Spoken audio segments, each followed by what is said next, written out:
So I just got off the phone with somebody that I work with, and they're extremely stressed out at work, and they wanted some advice on how to decrease that stress. So I gave them three things that they need to do today and start and just monitor over the next 30 days to decrease the stress at work.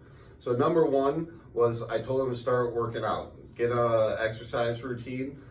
Exercise decreases stress. It decreases stress in the body. Even though you're stressed in the body in that workout, the long-term effects is decreased cortisol in the body. Number two is he needs to start eating healthier. When you're eating healthy foods, you're putting healthy things in your body, you have less inflammation. Less inflammation equals less stress. So since he works from home, that should be super easy. He can just go in the fridge, have meals ready, and he doesn't even have to meal prep. Number three was sleep. His sleep has been off.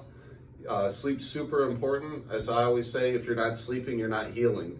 At nighttime is when we're sleeping is when we reset. It's when our body heals.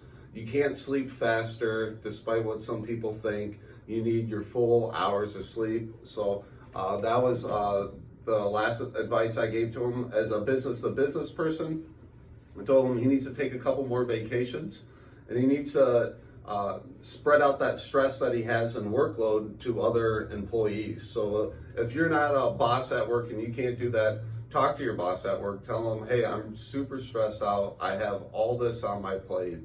I notice these two employees are over here, and I think they're more than competent in helping me out with this, and get some of that workload off your plate so that way you're less stressed.